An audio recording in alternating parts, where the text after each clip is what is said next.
ഞാൻ എൻ്റേതായ രീതിയിൽ ഒരു സാലഡ് ഉണ്ടാക്കി നോക്കി. അത് ഇത്രയും ടേസ്റ്റിയാണെന്ന് ഞാൻ പ്രതീക്ഷിച്ചിരുന്നില്ല കേട്ടോ. ടേസ്റ്റി മാത്രമല്ല, ഹെൽത്തിയാണ്. എൻ്റെ കയ്യിലുള്ള വെജിറ്റബിൾസ് വെച്ച് തന്നെ ഞാൻ ഉണ്ടാക്കിയെടുത്തതാണ്. ഇതിന് വേണ്ടിയിട്ട് കുക്കുംബർ എടുത്തിട്ടുണ്ട്, ക്യാരറ്റ്, അതേപോലെ തന്നെ മുളക്, ഇത്രയാണ് ഞാൻ എടുത്തിരിക്കുന്നത്. വേണമെങ്കിൽ നമുക്കിതിലേക്ക് ക്യാബേജ്, അതേപോലെ തന്നെ കോണൊക്കെ ആഡ് ചെയ്യാം കേട്ടോ. വെജിറ്റബിൾസ് എല്ലാം സ്ലൈസ് ചെയ്തെടുത്തതിന് ശേഷം അതിലേക്ക് നമുക്ക് കട്ട് ചെയ്തെടുത്ത ഒരു ഹാഫ് ലെമൺ നമുക്ക് സ്ക്വീസ് ചെയ്ത് കൊടുക്കാം.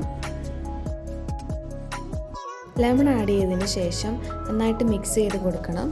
പിന്നെ ഞാൻ ഒരു പുഴുങ്ങിയ മുട്ട എടുത്തിട്ടുണ്ട്. മുട്ട നന്നായിട്ട് അരിഞ്ഞെടുക്കുക, എന്നിട്ട് അതിലേക്ക് ആഡ് ചെയ്യണം. കുനുകുന ആണ് അരിഞ്ഞിടുന്നത്. ഇനി കുറച്ച് സോൾട്ടും അതേപോലെ തന്നെ പെപ്പർ പൗഡറും കൂടെ നമുക്ക് ഇതിലേക്ക് സ്പ്രെഡ് ചെയ്ത് കൊടുക്കാം. അവസാനമായിട്ട് നമുക്കിതിലേക്ക് കുറച്ച് മയണൈസും കൂടെ ആഡ് ചെയ്ത് കൊടുക്കാം.